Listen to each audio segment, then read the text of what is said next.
この番組はご覧のスポンサーの提供でお送りします。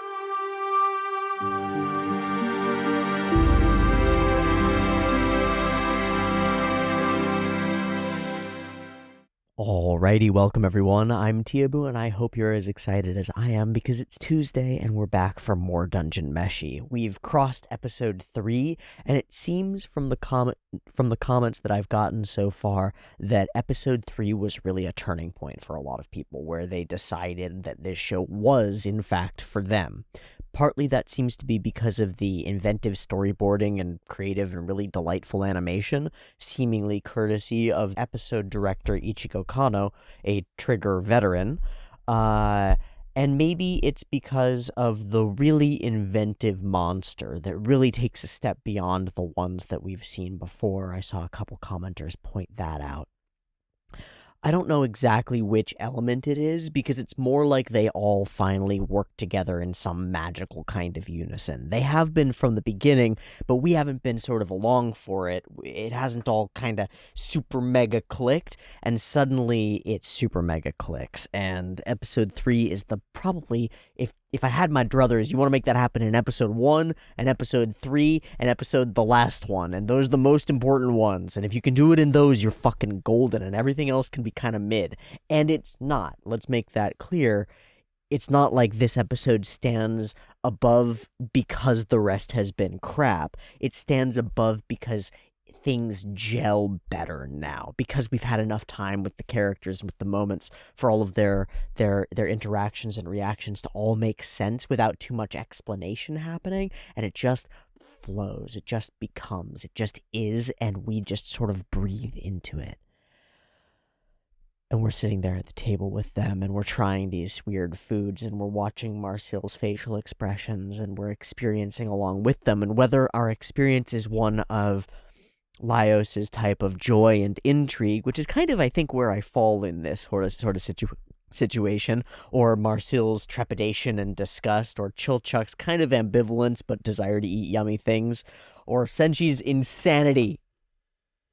We find ways to connect with these characters by now, and it all comes together, and we're given these opportunities in these plot beats, in these moments, in these central tensions of each episode to really attach to the characters and feel something interesting. And I have, and you have too, because you're watching this show again, right? You're here to watch it again, to experience somebody else watch it, and there's something going on there. I'm not sure exactly what it is, but there's something going on there, and I'm excited to find out more about it. You may notice that there is not yet a drawing up. That's because I have yet to do the drawing. I want to talk for like a minute about like the previous episode and stuff. The feedback around the cookie recipe has been fantastic. I'm so glad. I have to actually write it out so that when I post it on YouTube today, it goes up properly. But I'm so glad. I saw multiple people making it, and people sent me pictures of the cookies that they made in the Discord, and they look wonderful. So I'm glad that it's working for other people and didn't fuck up the recipe too bad or anything like that. One person commented that somebody at work demanded that they bring more of the cookies in, which I find really funny. And I'm very glad that you've had enjoyable cookies that have become more of like a bonding experience with your friends or your family or your connections or your coworkers, because like that's the point, right? That's kind of the point of the show, it seems. So to be able to facilitate a little sliver of that, it's a dream come true. What a wonder. Now, we're 2 episodes past this, but it's worthwhile to head on back around the curve to readdress it. I said something wrong in episode 1, and people continue to comment about it, and I should make it clear in video. You can fry in olive oil. You probably shouldn't fry in extra virgin olive oil, which is where I got the idea that you shouldn't fry in olive oil. But refined olive oil is fucking great for frying. Honestly, it's pretty solid. And as far as we can tell, I'm not sure about the like transition of various lipid compounds into more dangerous lipid compounds when exposed to heat, which is a different factor from the burning of solids and shit that you don't want, stuff that's incorporated that you don't want. I forget the word for it. Contaminants in the oil that burn off and create the smoking initially, versus conversion of lipids to dangerous.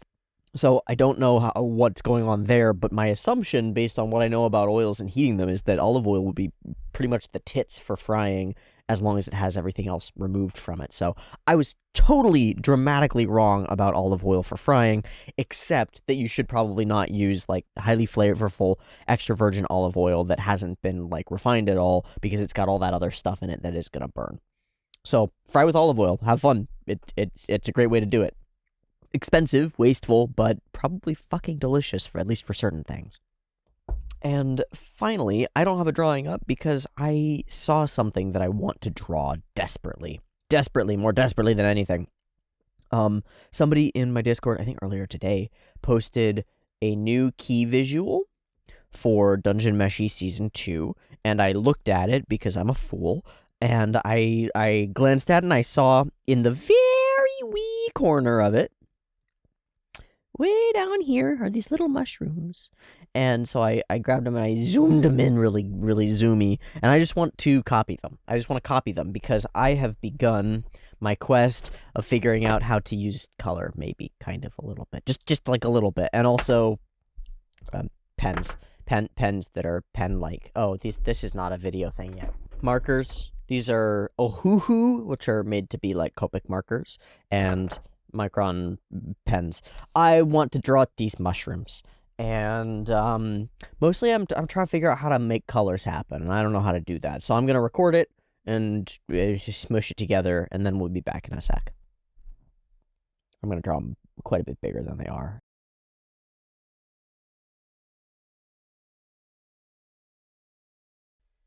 I just saw these and I thought they looked so cute, and they're so obviously like colored in a style that I really want to be able to do, to like sort of think in and see in. My suspicion is that I need to do some real work, like not play, but some real work in color theory terms to understand the color layering that's going on here, and the way that these blues and these like green yellows in here are blending together, because there are colors in here that like I'm not picking up on properly. Like there's green blue in this brown, and I'm not sure how or why, because it's like a stroke of this. I think that this image actually is made with those alcohol markers, at least in part. And maybe paints on top? I'm not sure. Okay. Let me figure these out. In all likelihood, I don't have the pastels to make this like pastel-esque, so I'll have to work on it and create my own set of colors, basically. And I don't know how to do that. Oh, never. Well, I might use it for something. That's grass green? Okay. Honestly, that could be the edge, and then this one is the main body. Okay, so I'm just gonna do it. I'm just gonna fucking go for it. I'll leave this whole section on the side.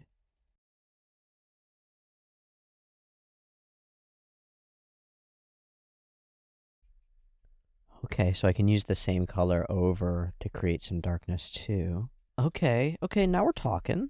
Now it feels more like watercolor, and that feels a little more familiar. Let me do these like sketch marks. Okay. And these grant some shape to the bottom and give it some of that like... Probably I'm gonna grab some of glass green. I'm gonna put that in here. I probably have to go over it with the blue again if I'm doing this. Then I'm actually gonna put a little bit of the glass green in here. A little bit here. So now I feel like I can put daubs of color down as though they're paint, because I know that they'll get washed by the next color.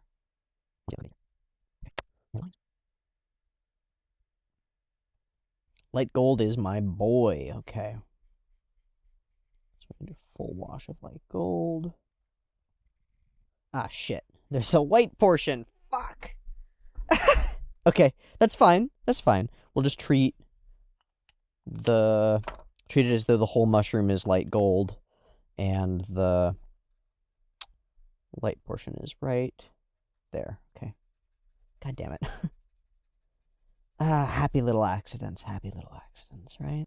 Honestly, that probably breaks me out of the feeling like I need to copy everything directly. I guess it depends. If the exercise is to copy stuff, then probably should copy things exactly. But what if we can make it look good?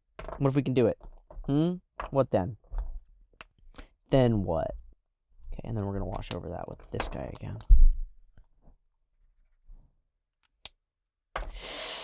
Looks pretty messy, honestly. It didn't turn out good. Okay, that's fine.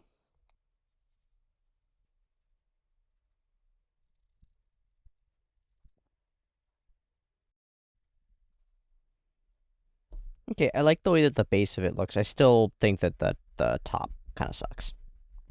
Because it does. Because it's kind of like messy scribbles. I don't know how to fix it. That's okay. We win some and we lose some.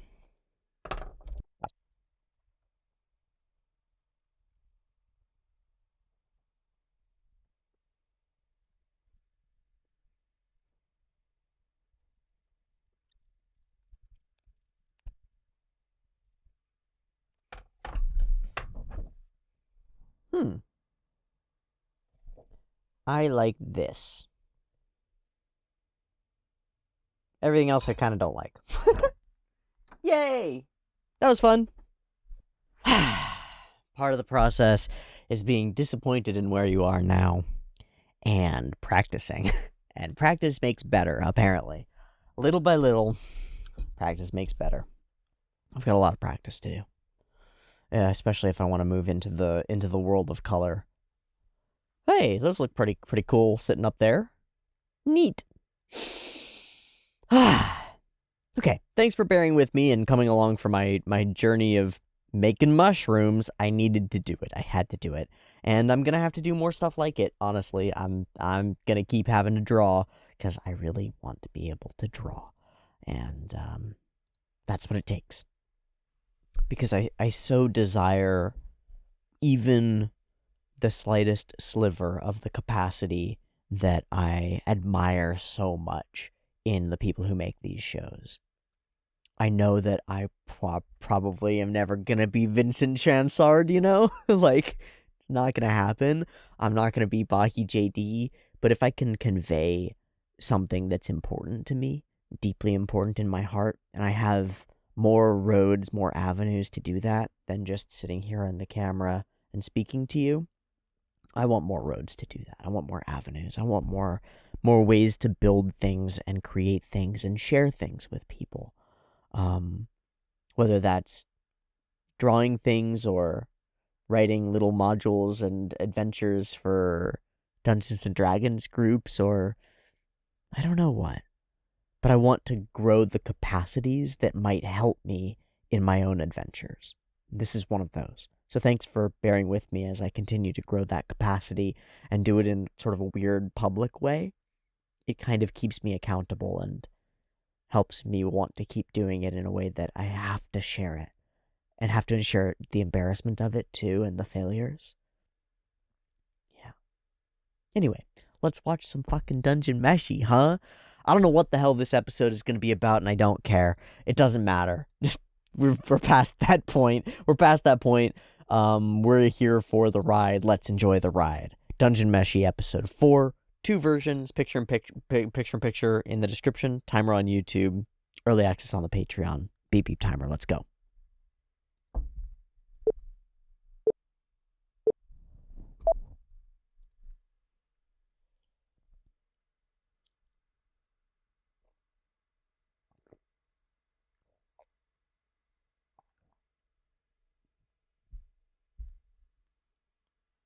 I just realized that she's carrying a lamp. Is she carrying a street lamp in the... when we see her as a cleric? Or is it because she's in a city?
Okay, what's next?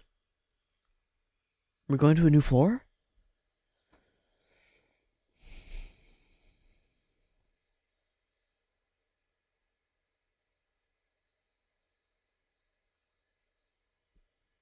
Mold. Can you eat mold?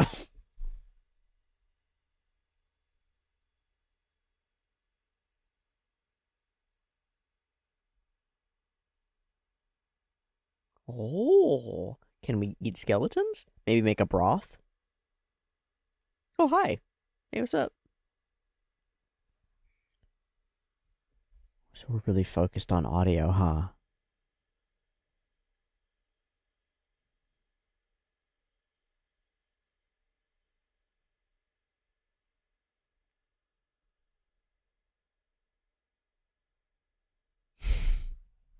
And how could we eat it? Maybe it's got a core. Mate. She thought it too. You can't eat that.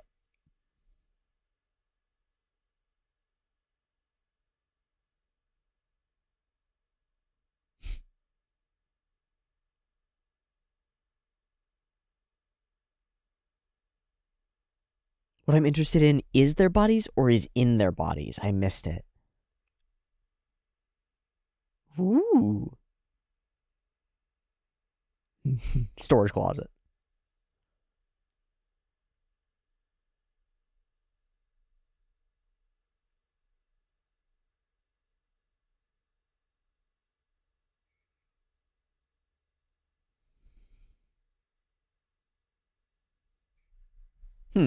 Gross.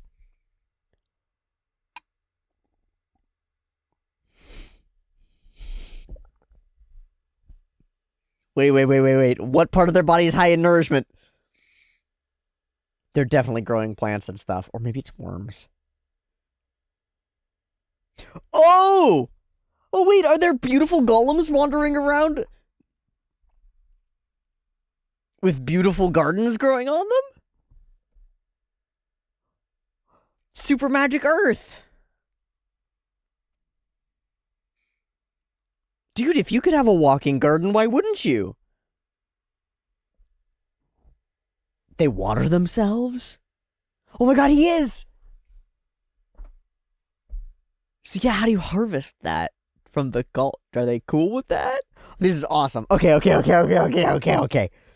What? Senshi, you've converted golems into your growing machines? I'm thinking of those like aeroponic like farm things. This is so fun. Hi, golem buddy. Hi, big boy. Zzz. You done?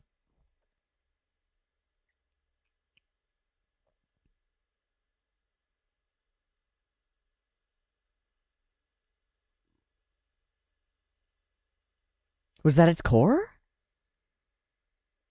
I think so. I think he's knocking the core out of him. Yeah, he's done this a lot.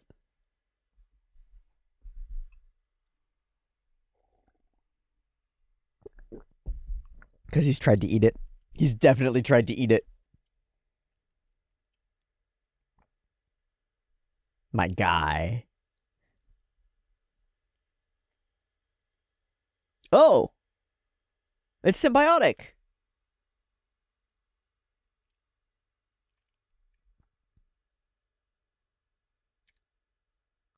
they're gardens. They're gardens in the dungeon. The walk. My mind is blown. This is brilliant. That's brilliant. That's a very cute haircut. Hairstyle. When did that change?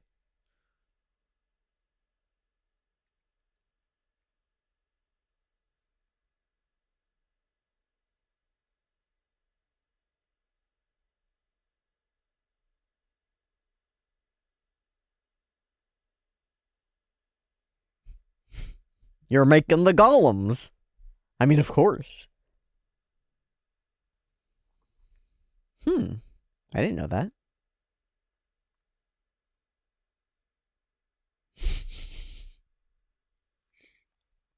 Yeah, we're just gonna breeze past that. We're fucking talking about monocropping. Wow.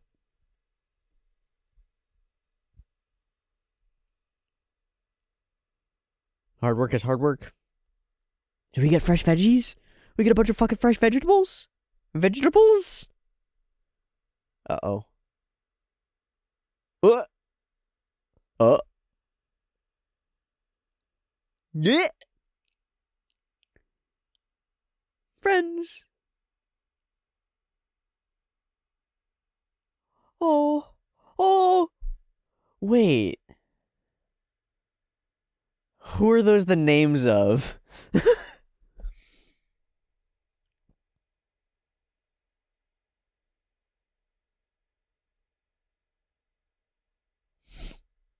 They're his garden. You ever have a garden?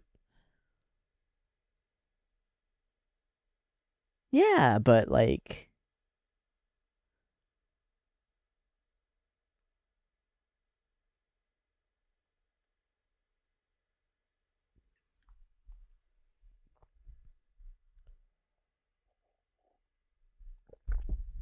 in an increasingly industrial world where we are increasingly removed from our food sources, it's not tough at all. I do it because I like it as a cool message.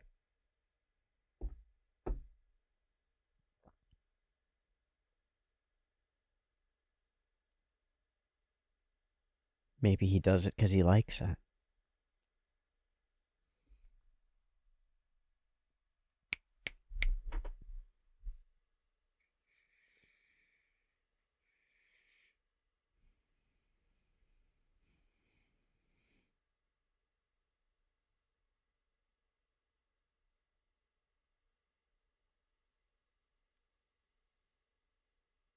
Yummy.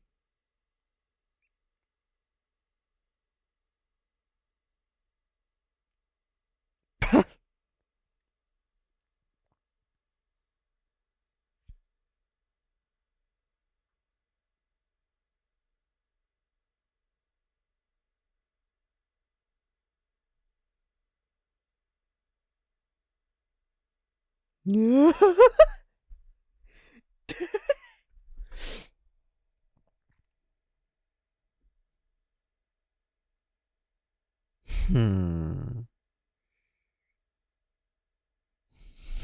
Huh?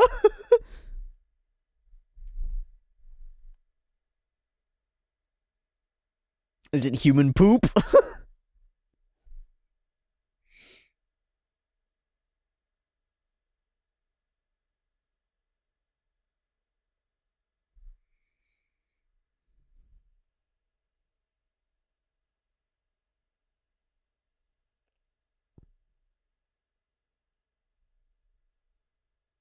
That's fucking awesome. Yeah, who cleans them?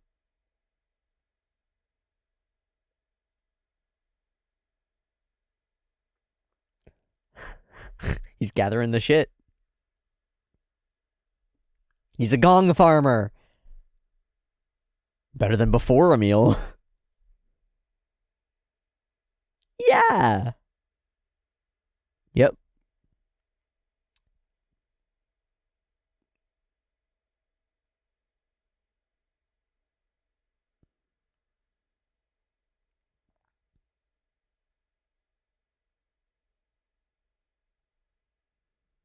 Why the difficulty? Aww. He's an integrated part of the ecosystem. And he's here because he chooses to be. Oh.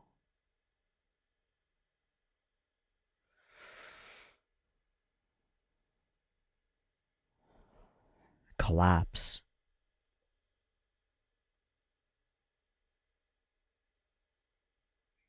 Which is fine. Things change, but it wouldn't be like this.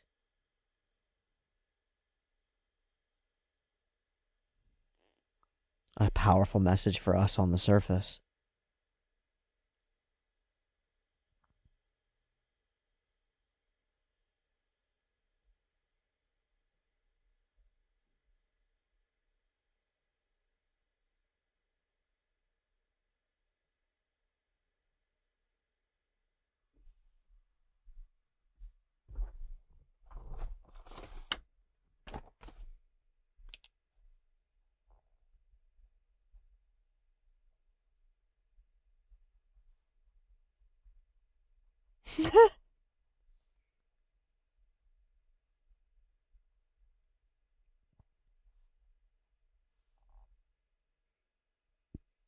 He's almost a piece of the dungeon himself. He's a part of the ecosystem. But as a conscious outsider, as a human, you have to choose that stewardship. It has to be by choice. It's easier to go a different route.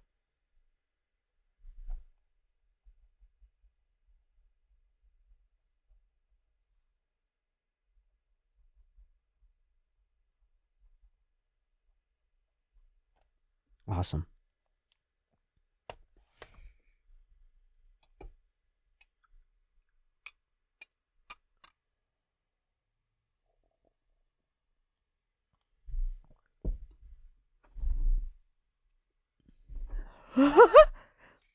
She was just side-eyeing them just a minute ago. Yeah.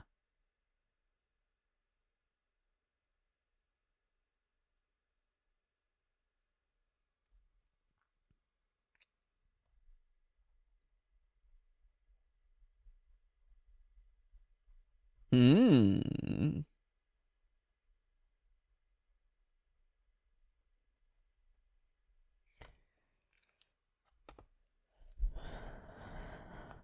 There be thieves about. I know it.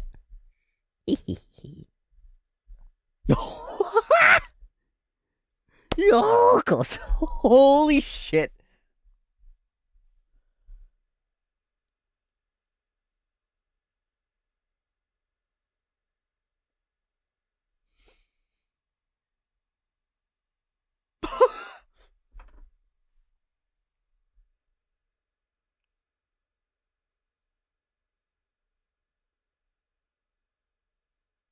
We don't eat vegetables.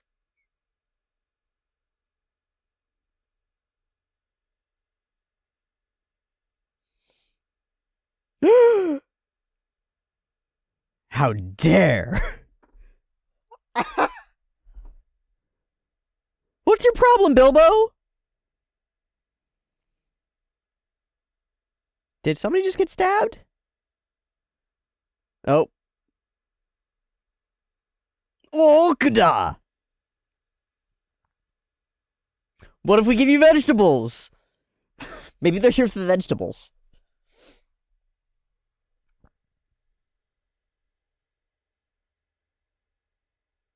Maybe there's something upset in the dungeon. Is he going for the fucking cabbage? They're hungry. They're here because they're hungry. Tell me that they're here because they're hungry. Oh, they're friends! Wait, are these customers? Yeah, fuck that guy.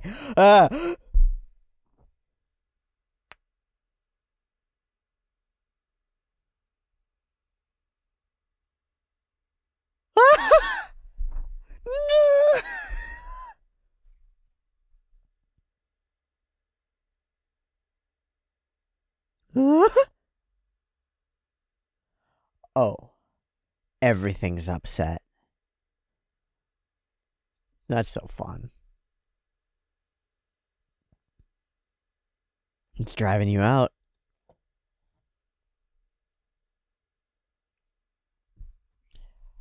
Are we going to be on a quest to slay the red dragon in order to reset the dungeon?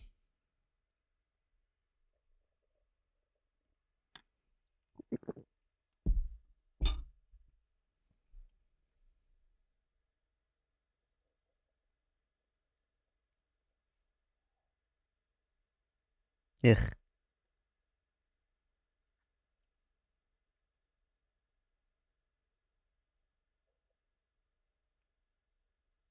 By share, you mean take?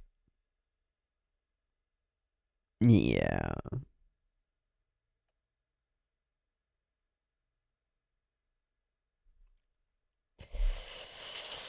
Then don't. Alright. I don't think we fight our way out.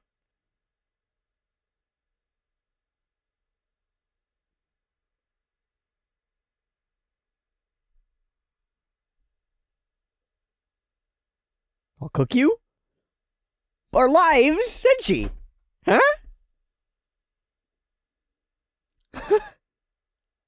Is that sourdough starter? It looks like sourdough starter. That was my first thought.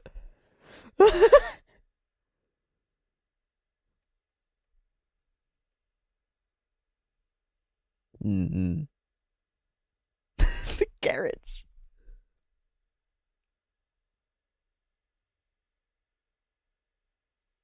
It is sourdough starter. His plan is to make something delicious. That's his plan. Bread motherfuckers. Bread motherfuckers. Kill him. All right, we're gonna kill him. We're gonna kill him. Kill him. Throw him out the airlock. Kill him.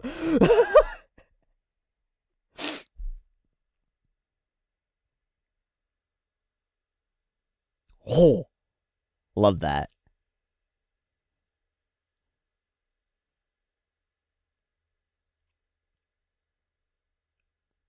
Love that, like, attraction and stuff is totally relative.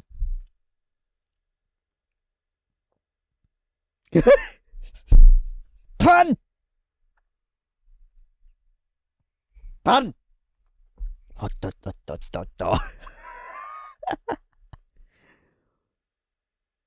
Oh, hi, kiddo. Yummy mud.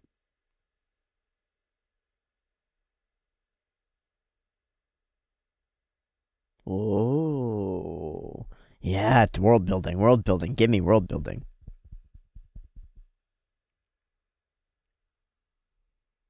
Is that so?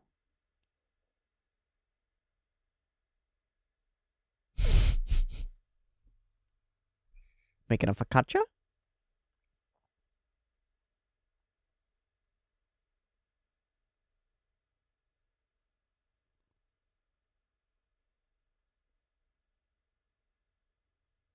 Hell yeah.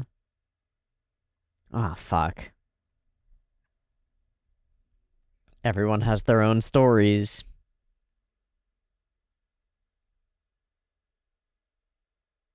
Yeah.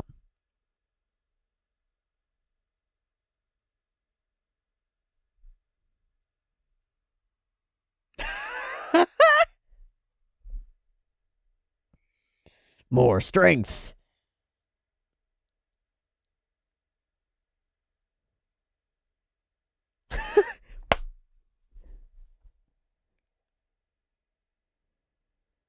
It's ours!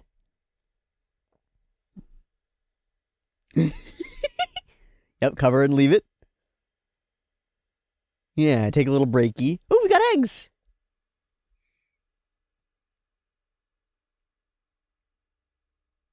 Tolman.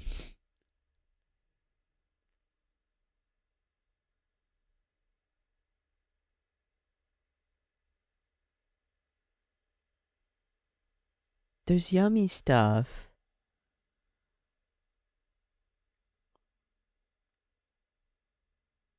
Yeah, he doesn't think that far ahead, I don't think.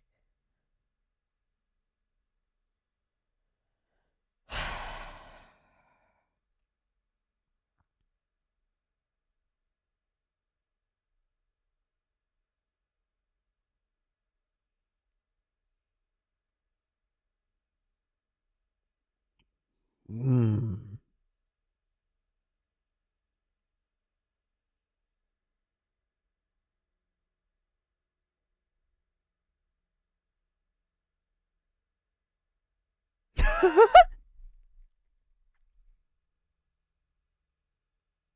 Yay!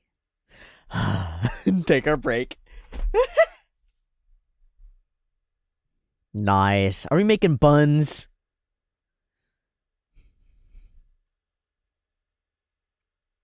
Fuck.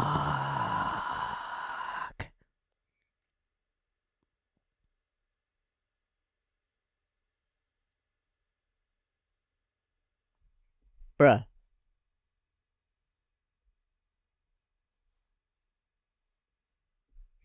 Damn, that's really sucky.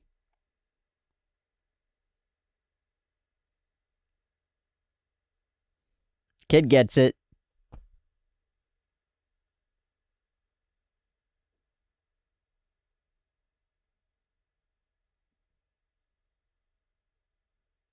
She's. Aww. Oh,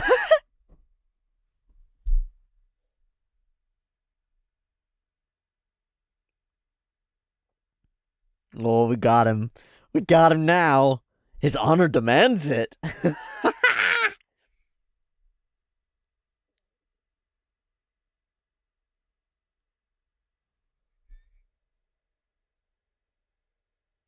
Nice. Nice. Grr!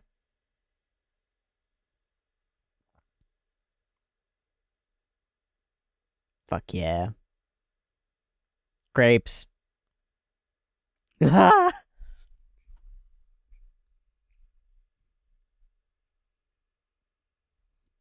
Different culture, different spices.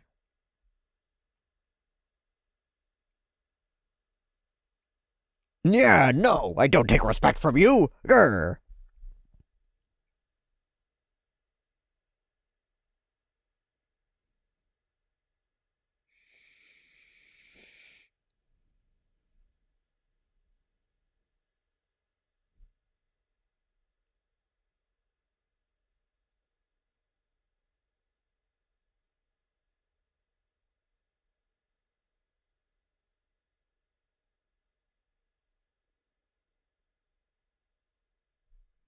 Wow.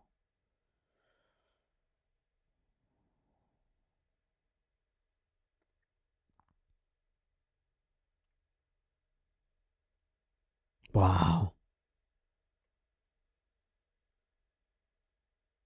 If I get the castle? Yeah.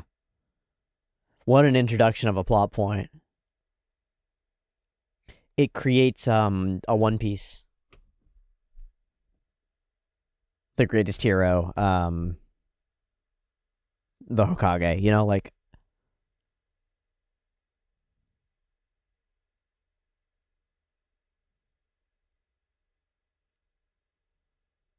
she really comes alive in interacting with a kid. Super interesting. They all experience hunger.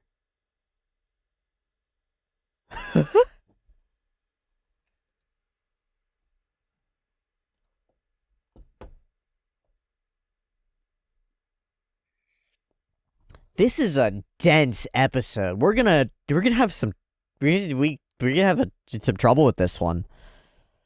This is a dense episode. This could be an episode one. Like it might as well be episode one again with how much is introduced here.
Wow, wow, wow, wow. I really, really like this episode. I am impressed by this episode.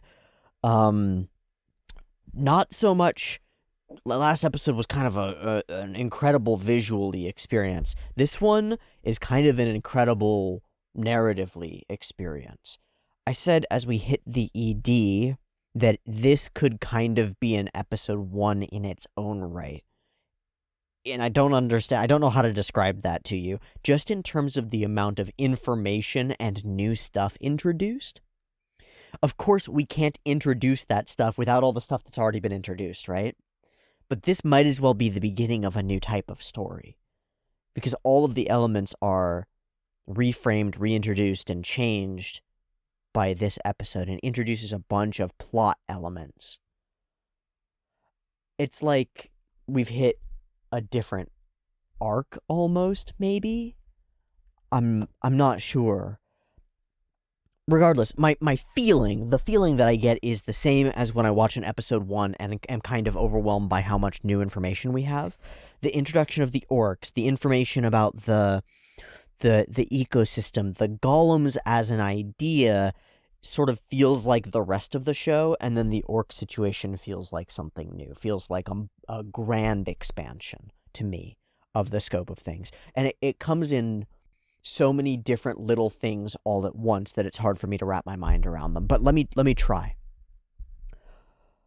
I think at the core of it are a couple of ideas. One of them is the idea presented that Senshi is a part of the dungeon ecosystem and views the dungeon as an ecosystem. This broadens our framework from just seeing outside of our own narrow viewpoint to actually seeing someone's full viewpoint, right? We get our first inkling, I think, of Senshi's total perspective on the situation, which is that he's something like a steward of this place. A small factor, but an important one, that chooses to be here and chooses to be an integral or an integrative part of the ecosystem that is surrounding him.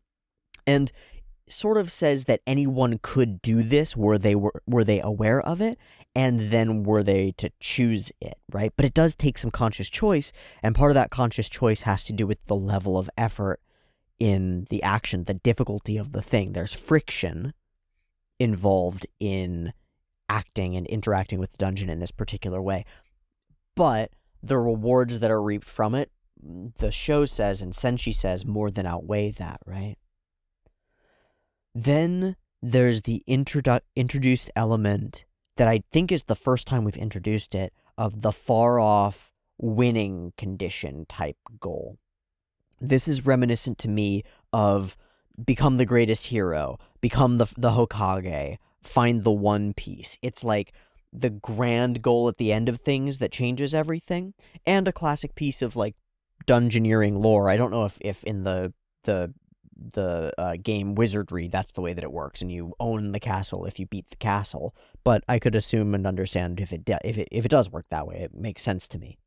But what it introduces for our characters is a layer of potential hypothetical power. Like, it's a total reframe. What if you were able to be in control of this world? Our whole perspective from here up till this point has been, this thing is vast and you are just bouncing off its walls. You don't have an impact on it, right? You just can engage with it and it affects you, but you barely affect it. It's way too big for you to have any sort of impact on. But piecemeal, we've demonstrated you can have an impact on the other humans that are in the dungeon. And that's important. You can have an impact. Now we really solidly introduced an impact on monster ecosystems that can really change things, right? Like if the golems aren't here, the monsters shift. But there are also factors outside of your control that can impact and change the moving of the dungeon, the dragon, right?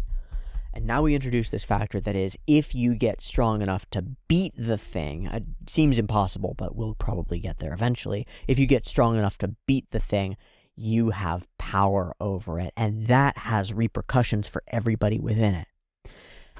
How are you to take power over a place that you don't understand? And so the denizens of the dungeon themselves worry about this premise, worry about the power struggle inherent to it. This generates a motivation for them to keep the humans, the intruders, back.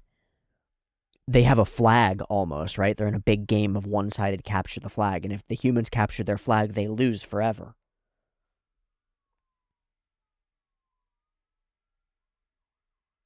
There's a question that Marcel raises, which is, why don't you compete for it yourself? And they don't give a good answer. We just sort of like away from it, which is fine here, but I can guarantee that, because the author's already thinking about this, that is exactly what's going on lower levels, that there are monstrous creatures who are actively gunning for the dungeon. Yeah, why not? Those become like mini bosses and grand villains for later. It writes itself. It's kind of perfect. Okay. Connection to the world and the ecosystem. I do it because I want to.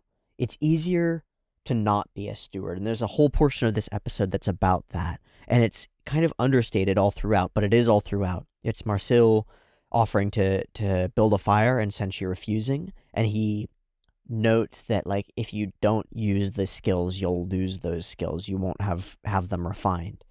But there's more to it than that.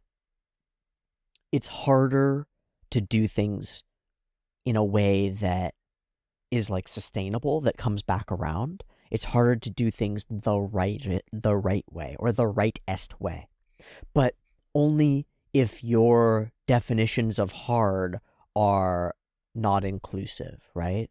Are narrow. If your definition of hard has to do with, like, it's difficult right now in the moment, then absolutely use the staff, use the magic, light the fire, do the thing, especially if you're in an emergency circumstance, whatever, right? Like, okay, great. But the quick way through creates all these negative externalities in lots of circumstances that aren't quite visible.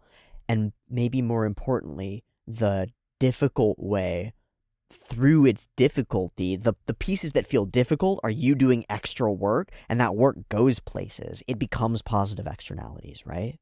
Like the extra work of maintaining the toilets goes places. It makes people, the dungeoneers, more comfortable on this level, and that has all sorts of little impacts. And then it also makes the golems better, and all sorts of things. And there's like the personal layer where lots of things come back for Senshi. He has these relationships with all these characters and people in the dungeon that literally save their lives in this circumstance, right? Because he knows the orcs, they don't die here. And that's because he's a trader, because he interacts with the dungeon in this sort of a manner that's more difficult.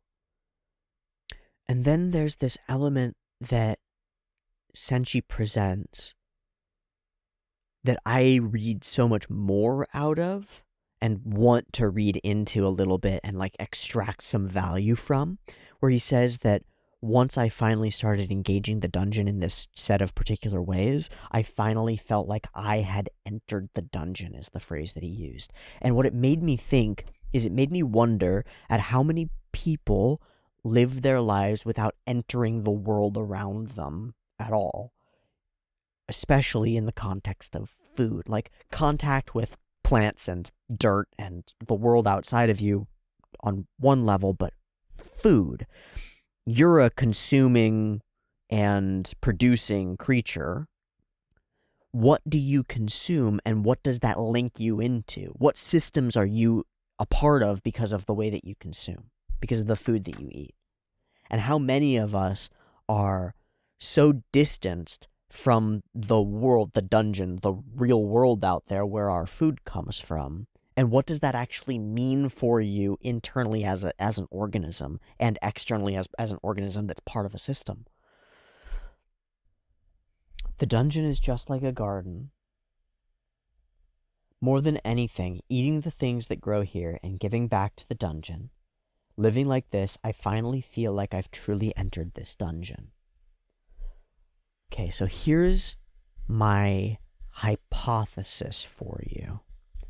I think that if you live in a way that's disconnected from food as living things, then you literally, through mechanisms that I do not have explanations for, at least in their entirety, there are some really interesting mechanisms that I'm aware of. As extensions of the gut microbiome, and as something about the inherent microbiome in foods, in especially fresh foods, and then something about a pesticide impact on microorganisms. I don't remember all the pieces here. I'm grasping for things that I don't like have sources to cite. So I'm sorry for that. I want to keep an eye on emerging research, and also keep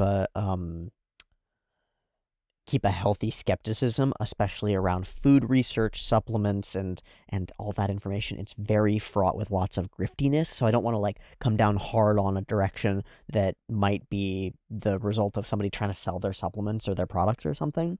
But I think what is very clear is that there are lots of things that we don't really understand that we get from a variety of fresh foods that make you as an organism more integrated with the systems that create them.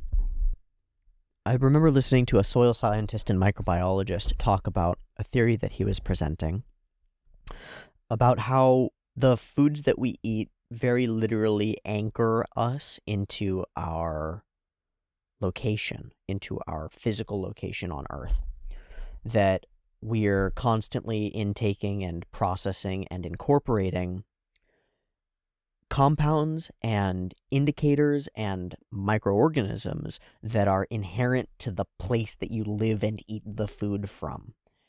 And for most of human history, you ate the food that was from very near you and developed a robust microbiota for that set of food products and for the region that you were in, and that actually anchored you. And I think his premise was something along the lines of, given what we are coming to understand about the gut-brain axis and how important our microbiome is for our feeling, our sense of connection, to our sense of well-being, that connection to your food sources actually generated within you a sense of connection to reality, a sense and a truth that you are actually in the world, of the world, a part of things, that you're part of a system that's bigger than you, that there's purpose to your consumption and production, that you're a piece in a much bigger puzzle.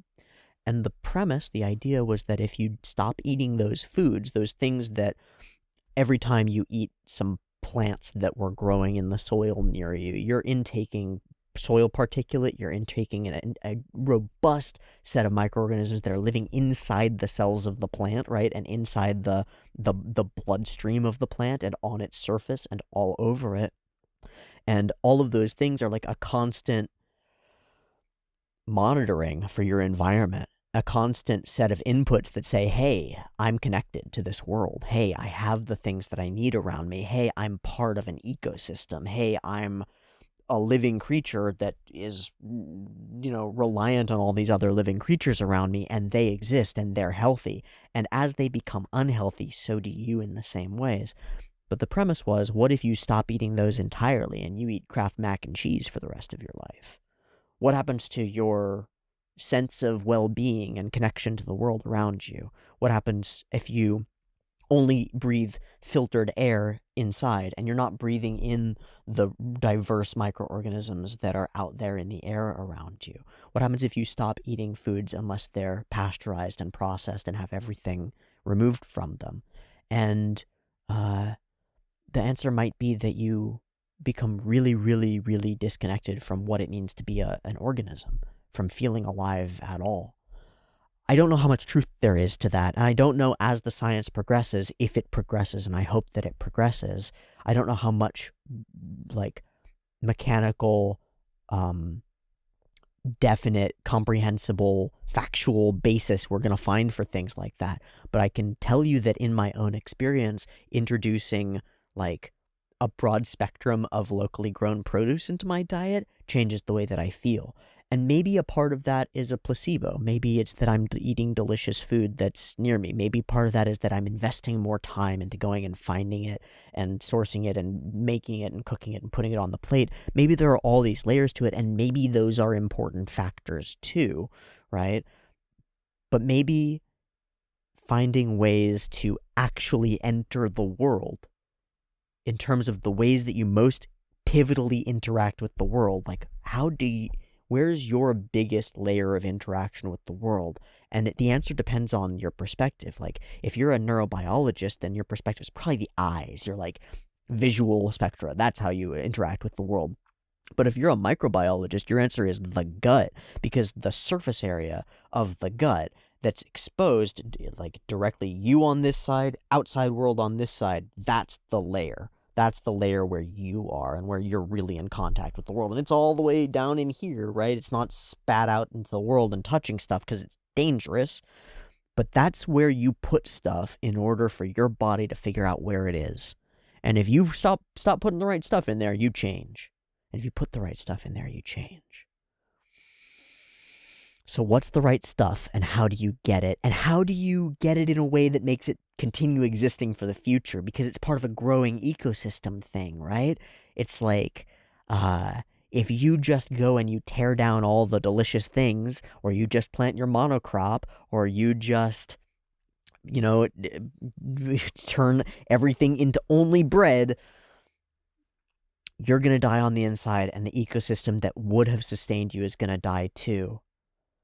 So how do you find a way as a small factor to have a big impact, right? To interact in your own consumptive loop in the best possible way so that you have the best internal life and nutrition and well-being, and the world around you isn't damaged by your existence within it. It is instead bolstered. And it's clear in a weird ecosystem like this unnatural dungeon, which is so strange because it is unnatural, that even unnatural things like humans, we great destroyers that we are, right? We're like nothing else at tearing through an ecosystem. We'll fuck it right up. Fuck your ecosystem. You got fruits? Not anymore. We're gonna take all the fruits until the fruit trees die, right? And then we're gonna figure out a way to shove shit into the soil so that the fruit trees go, I guess I'm making more. And then we're gonna take those fruits too. We're going to fuck that land right up. Even us, even we, monsters that we are, can, with the right attitude, because we have agency, we can choose ways of interacting with the dungeon that are more like the natural ways, that are more like the right ways, that are more circular economies, that feed into themselves more. And then we layer on that can extend to sentient races when we add the orcs in. And that just there are factions. There are factions in play. Holy shit, there are a lot of them. This idea at the center, I finally feel like I've entered the dungeon. And this feeling like the attitude that you have toward a place changes your total relationship to it and your place within it. I really like the idea, and I think it's directly applicable to those of us in the real world who struggle with certain things like this, with connection, with being a part of something, with the feeling like everything is being sort of industrialized away from you and you don't have control over it. And those who have trouble with foods, we've been talking in the Discord quite a bit about people who have struggles with foods, because I've shared fairly openly that my partner has struggles with foods, and some people in my Discord have shared that they also have ARFID, which is really fucking hard. And if you're struggling with food, one of the things that we can do is to demonstrate and share that this is the good way, the right way. These are not just healthful, but the meaning of life, or a piece of the life experience thing. I don't know how to put it into words properly, and I feel like I'm meandering off the path that I want to be on, but I really like this idea here at the center of the episode, and I'd really like to hear if anyone else has thoughts around it, because it feels central. This dungeon is like a garden. Living like this, eating and giving back, becoming a part of my own symbiotic loop with it, creates deep fulfillment. Okay, let's run through the episode and talk about anything that stands out, because I feel like that's the move here. Introducing Laios' super hearing and just deep knowledge of stuff, right? Just obsessive knowledge of what everything sounds and feels like is very cool. I like it as an element. I thought it was going to be more pivotal to the episode, but it just is a cool thing. The golem is guarding the passage. Are we gonna eat him? Yes, we are. I love it. So we discover here who Senshi really is. We didn't know this up until this point. He's just been this mysterious dwarf who likes to cook and is venturing deeper, but how deep? Where was he before? What was he up to? Clearly he likes eating dungeon food, but what's he been doing and how long? It's unclear how long, but for quite a while at least, I mean, all the bathrooms have been maintained for as long as any of them have come into the dungeon, so for a while. Senchi's been living on this floor, not sleeping mostly in this place, but just keeping his tools there, and growing vegetables on the golems. God, I love it. I love it. I've been considering a lot putting together some gardening spaces, and I've been in the process. I shared a little bit of it in Vinland Saga a while ago, of like converting some of the spaces in the yard here into garden plots. I want to grow some potatoes, and I'd probably like to grow some carrots, and a couple of other vegetables and things. Maybe some garlic if I can figure it out, because it's supposed to be easy as heck. And just have some fresh, locally grown foods, because that's yummy. The idea of a self-watering, self-sustaining creature that like walks itself to the sunlight, not that there's sunlight down here, and grows your shit for you is so cool. I love them. I think the idea of them is amazing. And I think that the execution of the whole situation is just really cool. We do this, like, they're all made of debris and stuff, and he scatters them because he's a goddamned expert. He's an expert gardener. He's got a green golem thumb. And they're beautiful plots of wonderful produce. And it's wonderful hard work. I love Marcel's hair style change. People mentioned that she'd be changing her hairstyle frequently, and I really like it. As usual, our art for the vegetables is just so beautiful. They look delicious. Fertilizer. I knew it. You planted these golems. And it's illegal, which means that there's a legal body that chooses things.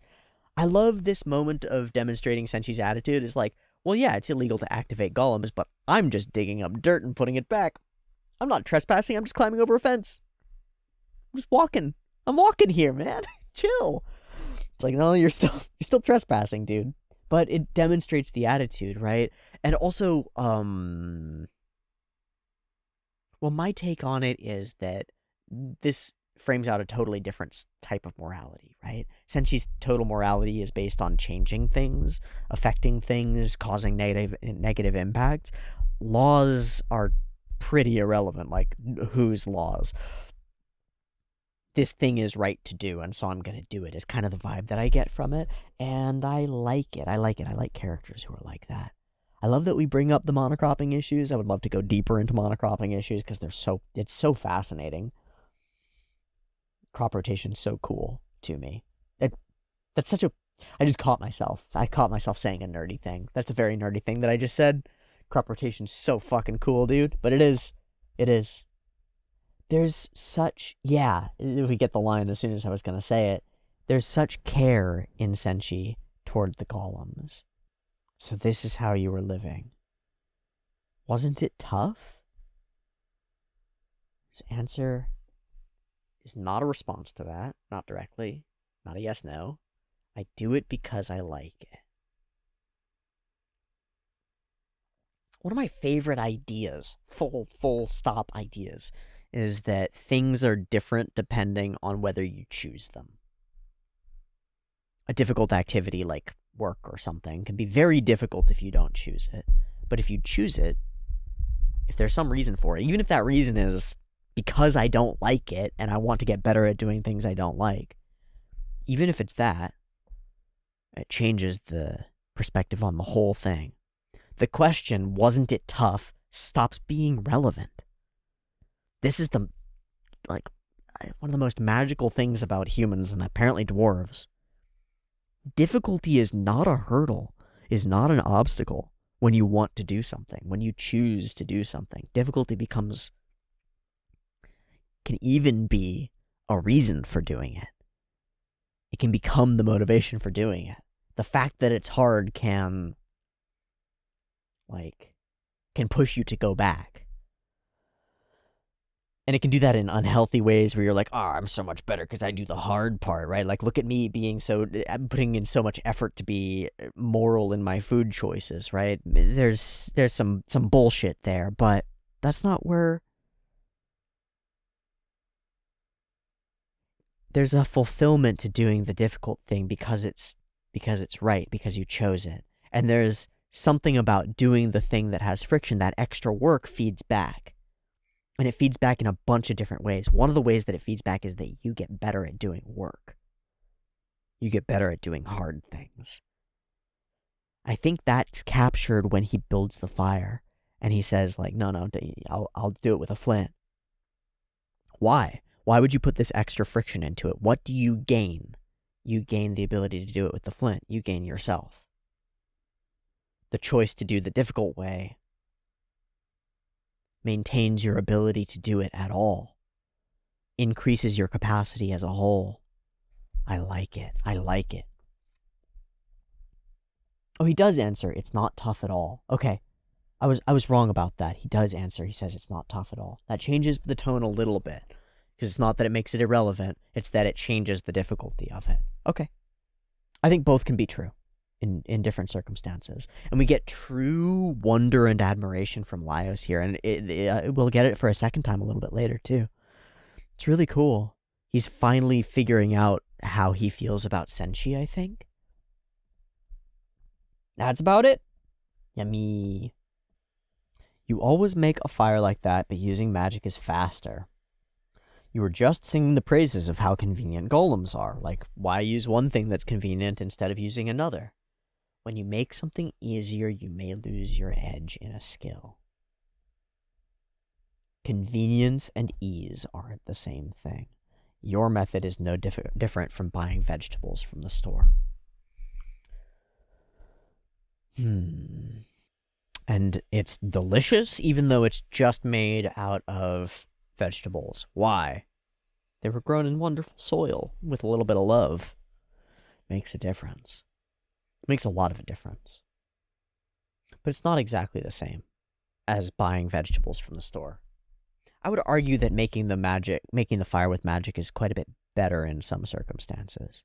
Because, like, the actual production level of fire that you're producing with the flint versus the magic, pretty much the same, probably better with the magic. The actual production level of the vegetables, I guarantee it's better if you grew it yourself, right? Like, I guarantee that the mass-produced vegetables aren't going to be as full of nutrition and as delicious. So there's even more lost in buying vegetables from the store. Still, I want to go back. I just wanted to not make the mistake that I made before and have a line immediately after that contradicts what I was trying to talk about.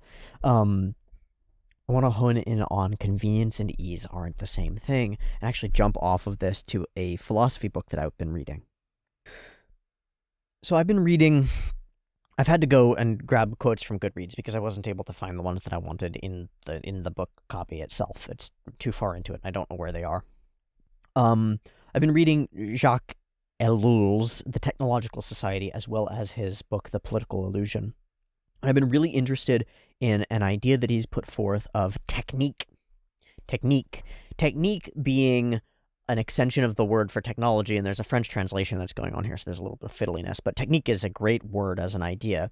Technique is the efficient way to do something, right? It's the way to do things. You know the technique for washing a mug, right? And if somebody used a worse technique for washing the mug, you would be like, why would you do that and wash it the right way? There's a right way to do things, and it's the efficient way. And Ellul presents an idea that technique has become, without anyone's really conscious consent, has become the ruling force of our societies. That it is efficiency, effect, and the ability to get from point A to point B effectively that we most value above all.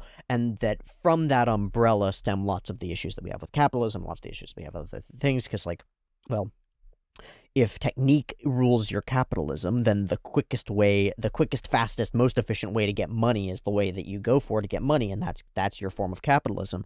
But we could imagine a non-technique-oriented capitalism that's not focused on that efficiency, but is instead focused on circular economies and stuff like that. Like, how do we get the most externalities out of this so that our little bit of investment pays us back tenfold over generations? That's a very different type of capital seeking, right? A very different type of a system, and it comes from that foundation of how fast can I get from point A to point B being the way of things. So a few quotes on this. Technique has taken over the whole of civilization. Death, procreation, birth all submit to technical efficiency and systematization.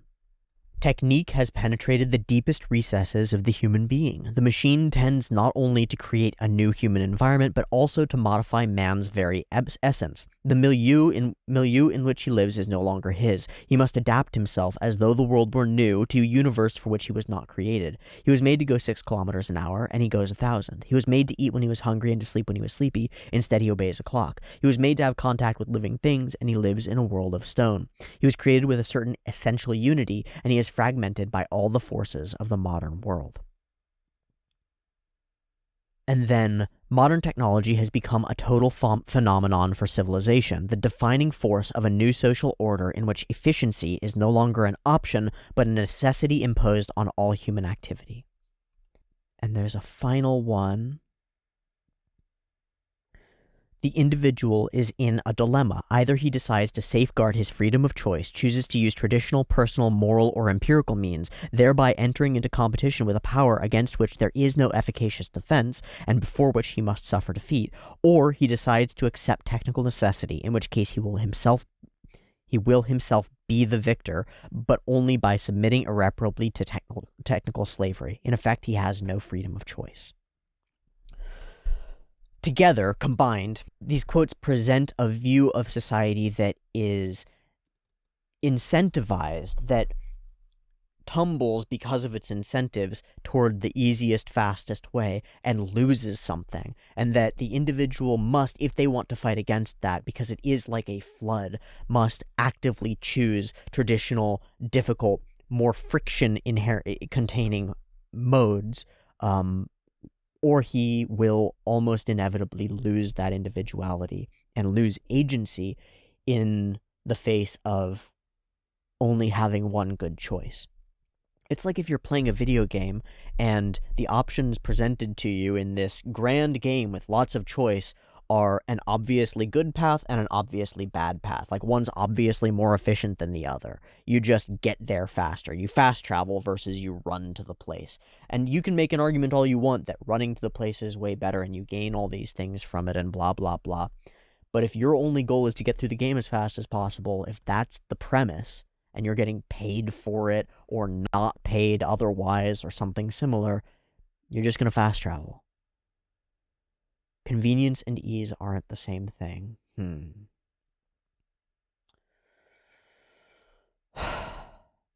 efficiency is not the ruling force of everything. Couldn't help but think about something else while this idea comes up. We live in a world where the capacity to generate visual imagery, let's maybe not call it art, but let's say the capacity to generate a visual that relatively accurately portrays what you imagined, what you desired, and then share that with other people.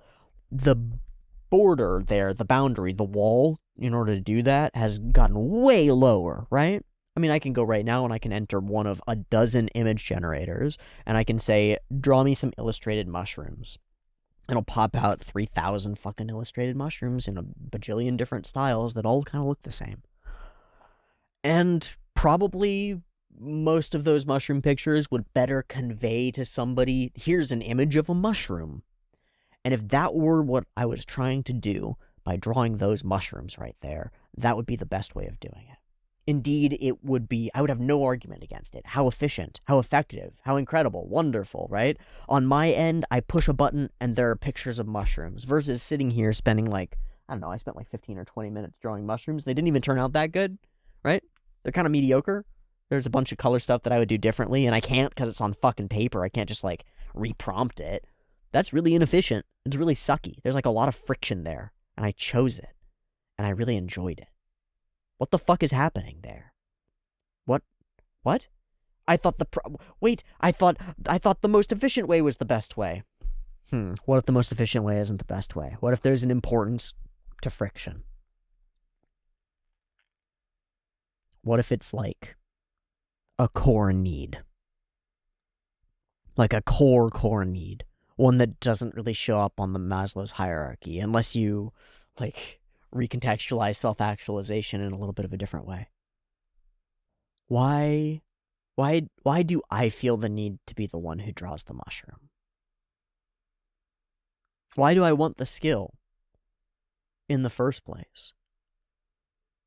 When, like, clearly the skill is going to become less useful, not more useful, less useful over time.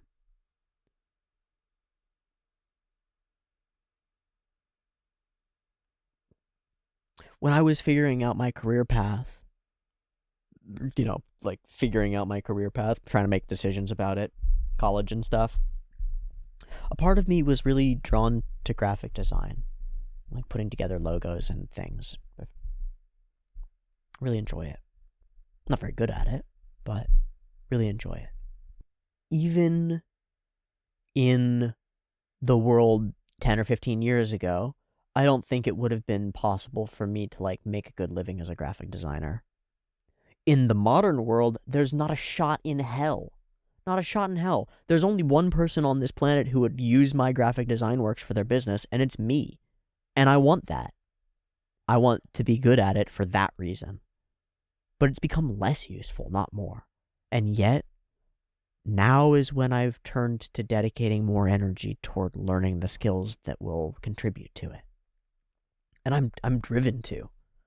And the more useless it seems to become, the more it is the difficult way, the more compelled I am to sort of pursue it.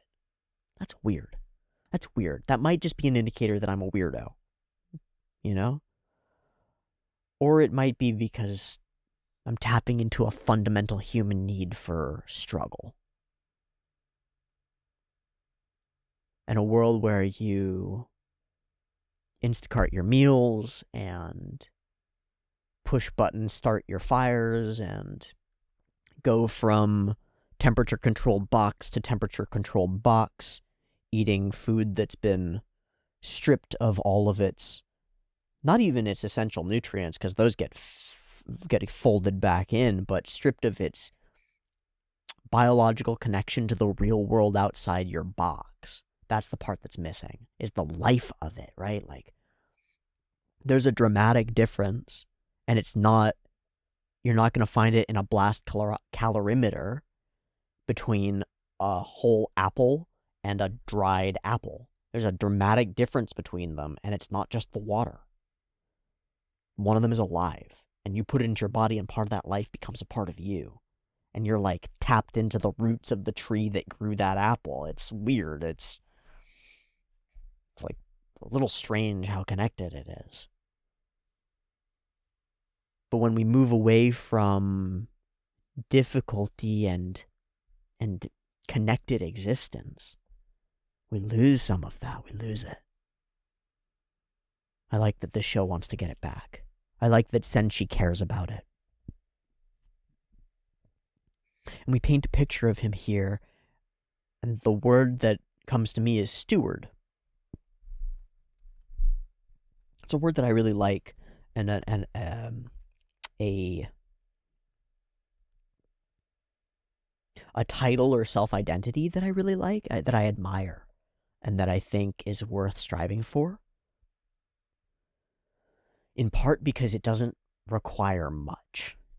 You know, leader is an identity that requires a lot, but steward just requires you to have something that's in your purview. And you do, because you have you in your purview. So you can start by being a steward of yourself, right?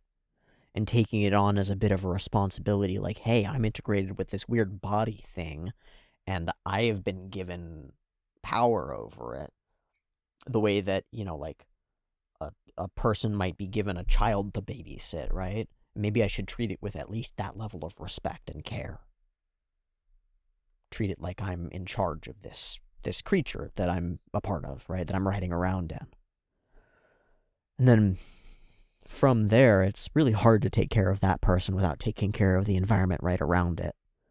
And it's, if you don't take care of the environment right around that one, then it sort of bleeds into the next one, and, well, you kind of got to take care of that too. So if you start changing your attitude and start viewing yourself as a steward of yourself, that can ripple outward. It's already rippling outward from Senshi. He just wants nutritious food, but that extends to the golems. It extends to the whole floor, all of the bathrooms, all the people within it. And then the next floor and the orcs who live within it, and their population and their society and their well-being.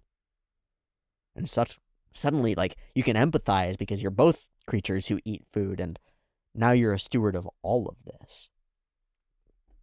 And, like, how broadly can you expand your perspective?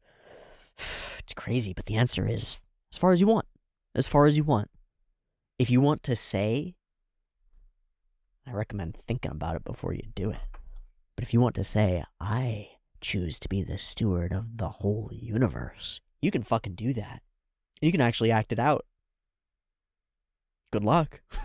It might be a lot to bite off, but nobody's stopping you. And nobody's stopping you from trying to act it out. What would happen if you did? I don't know. And he's collecting the stuff. We've done it for millennia. Don't you think it would be easier to cultivate a garden outside? Yeah, but then who will maintain the toilets in the dungeon? Oh, it's another really good answer. But I'm a part of things here. But then purpose. What would life be like if you just live on a homestead for only yourself? I don't know that it's that great, that it's that moral, that it's that impactful, that it's that interesting, that it's that important. This is much cooler. And then it lapses into, there used to be over 10 golems, but now there are only 3. And there's a state of decline in the dungeon. Things are falling apart. Senshi's maintaining his little islands of stability, but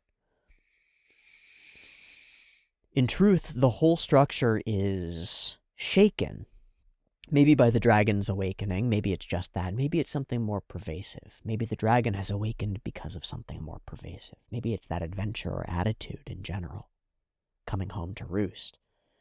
Maybe it's just an inherent part of the world that things change, that they fall apart. But we present that the dungeon is in decline, is shifting, and there's a nostalgia for the way that it is now and for the way that it used to be, and a desire, a sort of conservatism, right? Or conservatorship, right? That goes along with that stewardship. And we see here Senshi's attitude is much broader. His attitude toward this one thing, the golems, might not make sense in the context of the golems, but when you realize that the golem is like a tree that's part of an ecosystem and it's providing oxygen and intaking carbon dioxide and needs water and it's fueling the soil and it's holding the earth together, and it's like, oh, this is part of a thing that's going on. This is broader than that. His perspective is so much broader. That opens our view and turns the dungeon into a dynamic thing, a thing that will change if it's impacted wrong, which takes us outside of the realm of most like pre-written dungeon style RPG style games and into a world that's only really simulated in stuff like Dwarf Fortress or RimWorld, or in actual face-to-face tabletop RPGing where somebody can change things as they go, where the world can really interact and react in unscripted ways to your actions. And they will drive out other monsters. Some really cool imagery here. I'm excited to meet these monsters in the future. Whatever that thing is with the hair in the back, holy fuck. It would change things. You wouldn't be able to stroll or hunt. The garden would become overtaken. You can't abandon a garden and expect to reap its rewards. And really, really, he values the rewards. It makes him feel like he's at home, that he's in a place, and that makes me happy. It's really cool. It's really freaking cool. Okay, so we should trade our veggies. We go into a sort of a thievesy hangout. We get a horrid little halfling man who with a great voice. I bet he's a really well-known voice actor. I'm not gonna look it up, I don't think. But holy shit. And then we're attacked by orcu. Orcs are fucking awesome. They're furry. That's cool. I like this depiction of orcs. It walks the line between classic warlike tropes and having some additional significant depth. Like, they're not super technologically advanced or anything like that, or socially. They're pretty violent, but they're not monsters, right? They're not fools either. They're rational actors. And they're rational actors acting efficiently. This is the piece that that clicks things together for me on that like technique efficiency sort of thing. In a world where everybody is driven by straightforward, simplistic individual or like small communal goals, and everyone's acting as rational actors, this sort of interaction is exactly what you would expect. You have food, we need it, give it to us or we kill you. Done. But if you're a super rational actor, right? Like if you're thinking more broadly, there might be opportunities in an interaction like this that aren't clear on the surface, and those might have rewards to reap that will be much broader and much bigger for all parties involved than we'll kill you for your vegetables. And the same, God, like the same is true in so many circumstances, but in a world that's ruled by straightforward needs, food, and there's not enough of it, money, and there's not enough of it, space, there's not enough of it, monsters are coming and we need to move. That's ruled by simple things. The simple way, the straightforward way, and the violent way are right at the forefront. So it takes us effort, just like it takes effort to avoid, to like make a fire the one way, or to make the golem farms in a way that they don't like, aren't a monocrop that depletes the golem soil, whatever. It takes more effort to do things in a way that's sustainable, that doesn't lead to terrible circumstances. It takes effort to build community. It takes effort to build empathy. It takes effort to build trust.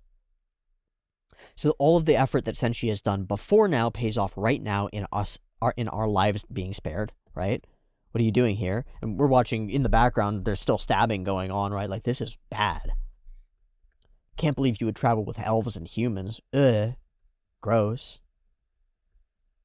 And there are strong, significant racial tensions. But the reason that we're here is pragmatic. We had to move. So we'll be taking your vegetables too. We can't afford them. It pains me to ask this of a friend. Okay, sure. Senji agrees, right? Because, like, I mean, the math lines up, but he still feels like he can make this request. And through effort and his obsession with bread, we build a bit of a rapport with them, and his obsession with bread and his absolute obsession with bread. We're focused on the child, and the introduction of the child is really pivotal here, right? Because the child doesn't have all the attitudes and gives us the opportunity to tell stories, and that demonstrates something really crucial. In nobody's story ever are they the villain. In nobody's story does it say, and we were the ravaging, pillaging horde of monsters, and we destroyed so many of their settlements that they fought back against us. So now, even if that's true, which it probably is, right? Even if it's true, or if it's not true, we don't know anymore. We've just got people who have their traditions and their blood feuds. We have a chance. We have a chance for the kid to break out of it, and it's the kid that breaks out of it. Oh, I let you stay and you could make the bread. Wait, that doesn't make sense. Why can't we all eat together? We all made the food together. Bingo. So there's hope for the future, and the hope is in the children. We reach it through Marcel, who demonstrates a really, got a really, really good sense of how to interact with the child. All of the framing of the stories is really cool. We were forced to leave and wander for a while. They poured oil and ignited it. Like, who's made to be victim and villain in the story changes so much with subtle changes. I love the sequence of, having Senshi interrupt, and then they go to their separate corners, and we take our little breaks, and we keep fighting. We introduce the idea that you, a human, heading to the depths of the dungeon and achieving ownership over it would be disastrous for them. So, when you gain the kingdom, what will you do? And of course, Laios has never really thought about it. But the introduction is, well, it's important. It calls him and it calls us to expand the worldview, to think about these creatures as part of an ecosystem. And the fact that you haven't thought about it just confirms what he knows already. These people are raiders, exploiters, here to take. They don't care about this place. They haven't put any thought about it. You test your skills, you make your wage, you're making your money. All you want is your money. You don't care about this place. Senshi does. And Laios could grow too. He has to grow too, right? And so we introduce the idea now. I love this as a justification for the orcs' attitude toward surface dwellers. I think it's perfect. It's like, literally, if you get down there and get the prize, our lifestyle goes away and we might be kicked out of here. We don't want that, so we're going to kill anyone who comes down here. I love it, and I want to fold that into a dungeon of my own. Marcel says you should compete as well, and again, I think we sort of just skip past that. At least you have spunk. Yeah, we just sort of skip past it. But I really do wonder if there will be monsters competing for the throne as well. And cooking, cooking, cooking. I love cooking as the interruption to the conflict, yeah? I love it. It brings us together. And then finally, the sort of betrayal. You don't get to eat any of the food, but the kid sees through it. And they all, they all prevent the father from having to lose face, right? He doesn't have to go back on his word or anything like that, because they present it as like, oh, your dad was just saying we have to eat a full meal together, which is very sweet of them. And it also corners him. It prevents him from being able to walk back and say no. But we go ahead and we make up a delicious-ass weird meal with spices that are unfamiliar. And even if you won't respect it, he's finally able to trust them enough that he'll share valuable information, the location of their settlement, and with it, the location of the Red Dragon. So we all benefit. They get food and connection and maybe the ability to make more food, right? We get the information that we needed and our lives. And we keep from becoming total enemies in the dungeon, which is maybe the most important thing, right? Like, the fact that we were able to sit down and have this meal together and share means that these characters are not our enemies when they very well could have been. That might be the most powerful externality, the most powerful unseen factor here, is that we have something that's not an enemy and is one step closer to an ally. If you have those all throughout the dungeon, then the dungeon becomes your place, right? It stops being this hostile environment that's too big for you to interact with, and it starts being home. That's the attitude shift. And I think it's an attitude shift that the show says you can have out in our big world too. You can shift your perspective from it being something broad and big and way too overwhelming that you just have to exist and survive in, to being something that you're an integrated part of, an ecosystem that needs you. And there you might find real purpose and a value in friction, in difficulty, in finding things worth doing and then doing them in a worthwhile way. For yourself, for the little bubble around you, and maybe for the whole world. This is a cool fucking episode of Dungeon Meshi. I really enjoyed it. I love the themes that are presented here. And it feels like such a wonderful next step after a really impressive episode 3 is to have a really contemplative and thought-provoking episode 4. I like what it means for the future. It bodes very well. So, I think that'll be a wrap, and I will say thank you so much for watching this week's episode of Dungeon Meshi with me. Mwah! You can catch the next week's episode early on the Patreon. Much love. Peace.